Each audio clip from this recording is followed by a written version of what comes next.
Hello mga kadasig, have a blessed day. This video is about to ask a questions regarding the copyright dito sa YouTube. Hindi ko alam kasi pag nag-a-upload kasi ako ng mga music, kumakanta na kasi ako. Tapos ina-upload ko dito, ma-copyright tapos mawala talaga siya dito. So, hindi ko alam anong gagawin ko. So, anyone na nakaranas ng ganito, ano pang gagawin nito? Kasi nanonood naman ako ng tutorial sa ibang mga vloggers. Kaso hindi ko talaga makuha Iba talaga yung may nag-guide sa'yo. Wala lang, share ko lang kasi sayang naman kasi yung mga ano ko, yung ina-upload ko dito tapos makaka-copyright lang. Hindi ko alam kung bakit siya makaka-copyright. Kunwari, nag-play ako ng song, karaoke song dito sa laptop. Tapos nagbe-video lang ako sa cellphone ko, tapos edit, tapos upload. Hindi naman siguro yun makaka-copyright, no? Hindi ko alam na ano ko.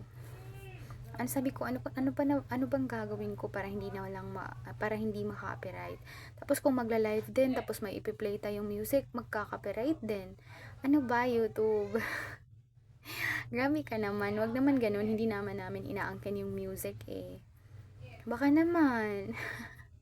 Hindi ko na alam kung anong gagawin ko. Share ko lang to kasi alam niyo naman, 'di ba? Alam niyo yung nag-efforts kayo sa pag-video, gamit pa kayo ng data rather. Tapos yun ang mangyayari, 'di ba? Sayang naman. So sana sana maano nyo, sana ma-share nyo sa akin kung ano bang gagawin ko kasi hindi ko na alam. Kasi kung ganito lang naman na kakanta ako tapos makaka-copyright dito sa YouTube, di hindi na lang ako kakanta tapos ito na lang yung mga content ko, ganito na lang. Kasi hindi ko na alam kung anong i-content ko. Mag-comment na nga kayo mag-comment nga kayo kung ano ang magandang i-content kasi hindi ko na alam. By the way, wag kayong maano kung bakit ganito yung lips ko.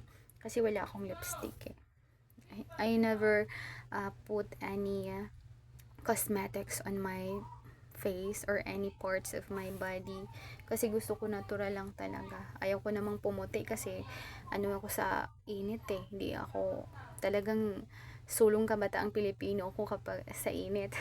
Wala akong arte-arte, wala akong pakiaw magiging maitim ako ano. Basta masaya ako dun So, sana nga may makashare dito. Thank you so much for watching and hope may sasagot nito. God bless!